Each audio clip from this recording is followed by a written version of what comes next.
ಎಷ್ಟು 4,500 ಸಾವಿರದಿಂದ ಹಿಡಿದು ಇಷ್ಟೇ ನಿಖರವಾಗಿ ಹೇಳಕ್ಕಾಗಲ್ಲ. 4,500 ಹಿಡಿದು 5 ಲಕ್ಷದವರೆಗೆ ಇವತ್ತು ಕರ್ನಾಟಕ ರಾಜ್ಯದ ಹಣ, ತೆರಿಗೆ ಹಣ ಕೇಂದ್ರ ಸರ್ಕಾರಕ್ಕೆ ಹೋಗ್ತಾ ಇದೆ. ಇದನ್ನು ನಾನು ಸಮರ್ಥನೆ ಮಾಡ್ತೀನಿ.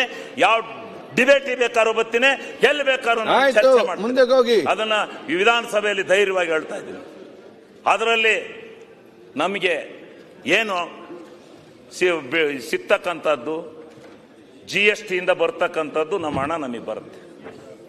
GST ಇಂದ ಬರ್ತಕ್ಕಂಥದ್ದು ಹಣ 1.25 ಲಕ್ಷ 1.5 ಲಕ್ಷ ಕೋಟಿ ಅಂತೇಳಿ ಇಟ್ಕೊಂಡಿದ್ದೀವಿ.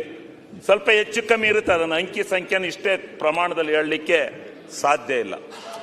ಇನ್ನ ಉಳಿದಿರ್ತಕ್ಕಂಥ ಹಣ ಯಾವುದು? ಇನ್ಕಮ್ ಟ್ಯಾಕ್ಸ್ ನಾವು ಕಟ್ಟಲ್ವ ಸ್ವಾಮಿ? ಕರ್ನಾಟಕ ರಾಜ್ಯರು ಇನ್ಕಮ್ ಟ್ಯಾಕ್ಸ್ ಹಣ ನಮಗೆ ಪಾಲ್ ಬೇಡವಾ? ಎಂತ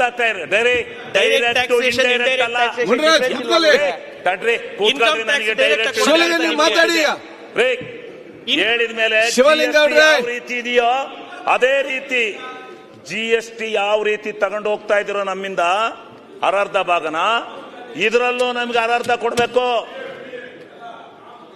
ಶಿವಲಿಂಗ ನೀವು ಮಾತಾಡಿ, ಯಾಕೆ ಅವ್ರು ಮಾತು ಕೇಳ್ತೀರಿ? ಇದು ಒಳ್ಳೇದಲ್ಲ ನಿಮ್ದು. ನಿಮ್ಮ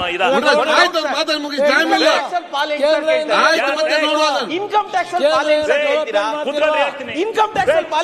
ಅವ್ರ ಸರ್ಕಾರ ಹೆಂಗ್ ನಡೆಸಬೇಕು? ಕೇಂದ್ರ ಸರ್ಕಾರ ಹೆಂಗ್ ನಡೆಸಬೇಕಡ? ಕೇಂದ್ರ ಸರ್ಕಾರ ಇನ್ಕಮ್ ಟ್ಯಾಕ್ಸ್ ನೀನ್ GST ಇಂದ ಯಾಕೆ ಕೇಳ್ತೀಯಾ? ಇನ್ಕಮ್ ಟ್ಯಾಕ್ಸ್ ಬೇರೆ, direct tax, indirect tax. GST ನಮ್ಗೆ ಏನ್ ಮಾತಾಡ್ತೀರಣ್ಣ?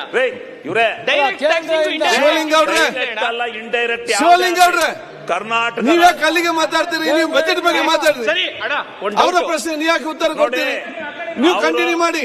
ಈಗ ನಾನು ಅವ್ರು ಯಾರಿಗೂ ಉತ್ತರ ಕೊಡಲ್ಲ ನೋಡಿ, ಯಾರು ಡಿಸ್ಟರ್ಬ್ ಮಾಡಬೇಡಿ. ನೀವು ಆಯ್ತು, ಸರಿ ತಪ್ಪಾಯ್ತು ಪಡಿಸ್ಬೇಕು ಅಂತ ಹೇಳಿ ನೀವು ಕೆಲ ಕಾಯ್ಕೊಂಡಿದ್ದೀರಿ. ಸುಮ್ಮನೆ ಕೂತ್ಕೊಳ್ಳಿ. ಡೈರೆಕ್ಟ್ ಟ್ಯಾಕ್ಸ್, ಇಂಡೈರೆಕ್ಟ್ ಟ್ಯಾಕ್ಸ್ ಎರಡು ನನಗೆ ಗೊತ್ತಿದೆ. ನಾವ್ ಹೇಳೋದು ಡೈರೆಕ್ಟ್ ಅಲ್ಲ, ಇಂಡೈರೆಕ್ಟ್ ಅಲ್ಲ. ನೀವು ಕಂಟಿನ್ಯೂ ಮಾಡಿ. ಈ ರಾಜ್ಯದಿಂದ ಉತ್ಪತ್ತಿ ಆಗ್ತಕ್ಕಂಥ ಟ್ಯಾಕ್ಸ್ ಮುಂದೆ ಹೋಗಿ. ಅಧ್ಯಕ್ಷರೇ, ಈ ರಾಜ್ಯದ ಮಣ್ಣಿನಿಂದ ಉತ್ಪತ್ತಿ ಆಗೋ ಟ್ಯಾಕ್ಸ್ ಅದು.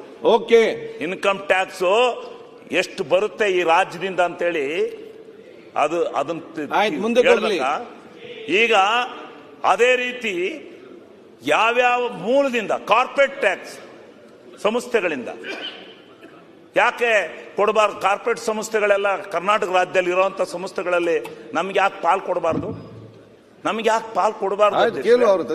ಇದು ಯಾವೊಂದು ಕೊಟ್ಟು ಇದೆಲ್ಲ ನಮ್ಮ ರಾಜ್ಯದ ಸಂಪತ್ತು, ನಮ್ಮ ರಾಜ್ಯದ ತೆರಿಗೆ ಅವ್ರಿಗೆ ಹೋಗ್ತಾ ಇದೆ. ಅವರಿಗೆ ತೆರಿಗೆ ಹೋಗ್ತಾ ಇದೆ. ರೀ ಕೃಷ್ಣಪ್ಪರೇ, ಹುಚ್ಚುಚ್ಚಾಗೆಲ್ಲ ಮಾತಾಡಲ್ಲ. ಗೊತ್ತಾಯ್ತಾ? ಆ ತರ ಎಲ್ಲ ಡೂಪ್ಲಿಕೇಟ್ ಭಾಷಣ ಅಂತ ಇಲ್ಲ. 40 ನಿಮಿಷ ಆಯ್ತು, ಕೆಲವು ಸಮಯದ ಬೇಗ ಆಯ್ತು ಅಧ್ಯಕ್ಷರೇ, ಇರ್ಲಿ, ಎಲ್ಲಕ್ಕೂ ಅವಕಾಶ ಕೊಡ್ತೀರಾ?